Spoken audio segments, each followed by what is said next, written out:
আমাদের সুইংগাম জাকিরের ডিসিশনগুলো একটু দেখেন। তার আগে একটু বলি, আমাদের বাংলাদেশের কিছু মানুষ আছে যারা বহির্বিশ্বের কাছে আমাদের দেশটাকে একটু হাসির পাত্র বানাইতে পারলে, একটু ছোট করতে পারলে তাদের কাছে মনে হয় খুব ভালো লাগে।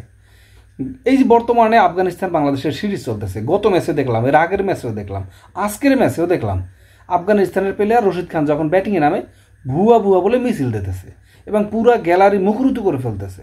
তো এই ভুয়া শব্দের অর্থ যদি ওই দেশের মানুষ কেউ জিজ্ঞেস করে, যথাযথ উত্তর তারা দিতে পারবে না।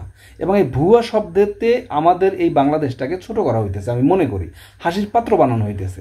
আচ্ছা আসেন, এখানে রশিদ খান কোন মানের প্লেয়ার, তাকে যে ভুয়া বলতেছি, হ্যাঁ কিছু কিছুর কথাবার্তা মানুষের আমার মতের সাথে তার মিলবে না।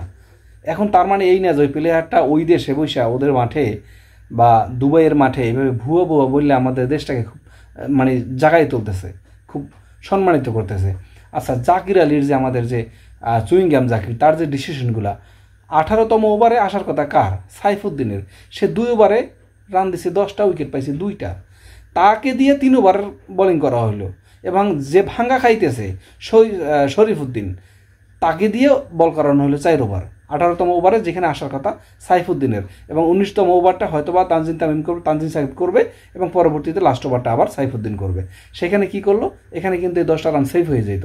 পরবর্তীতে লাস্ট ওভারে যখন সাইফুদ্দিন আসলো সেখানে কিন্তু সে রান চাপাই গেছে। সো যেই প্লেয়ারটা ভালো করতেছে তাকে দিয়ে আপনি 4 ওভার করাইলেন না, 4 ওভার করাইলেন আরেকজনকে দিয়ে যে কিনা ভাঙ্গা খাইতেছে। তো ডিসিশনগুলো তো এভাবে নেওয়া উচিত। মানে সুইংগাম চাপাইতে চাপাইতে তোর মাথা মোতা গেছে। এখন আসেন গঠনমূলক সমালোচনা, এই যে কথাগুলো বললাম আমার মনে হয় না খুব বেশি দোষ করে ফেলছি। কিন্তু আজকে যদি দেখেন বাংলাদেশ আফগানিস্তানের সাথে যদি এই 3টা ম্যাচই হারতো, ওদের মাঠে হোক বা আমাদের মাঠে হোক, আজকে আমরা যা তা ব্যবহার করতাম না। অনেকে বলতেছে কলা গাছের সাথে বাইন্দা পিটান লাগবে, এই করা লাগবে, সেই করা লাগবে। আসলে শোনেন, গেম এটা একটা ম্যাচ যে কেউ জিততে পারে।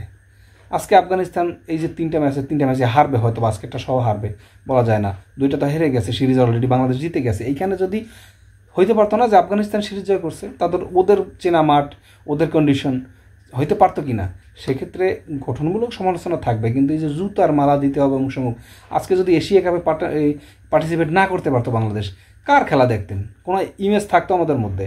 বিশ্বকাপে 10 নম্বর পর্যন্ত যদি আমাদের র্যাঙ্কিংটা না থাকতো তাহলে আমরা কিন্তু খেলা দেখতে পারতাম না বা দেখার মতো। এই যে ফুটবলে আমাদের টিম নাই বিশ্বকাপে, তো আমাদের কত একটা আফসোস।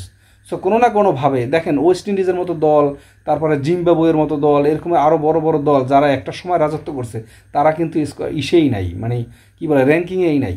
তারা বিশ্বকাপ মঞ্চে কিন্তু চান্স পাইতেছে না। কিন্তু বাংলাদেশ ওদের পরে শুরু করে তারা কিন্তু আছে। তো সব কিছু মিলে গঠনমূলক সমালোচনা ঠিক আছে, তবে এই যে যাতা ব্যবহার করে যারা, এমন মানে মা বাপ তুলে গালি দেয় একটা প্লেয়ারকে, ওই মানুষ প্লেয়ার আমরা হইতে পারবো না। সো তাদেরকে এত ছোট করে দেখার কিছু নাই। রশিদ খানের মতো প্লেয়ার তোমরা ভাই হইয়া দেখো আগে, তারপরে ভুয়া ভুয়া ধ্বনি দিও।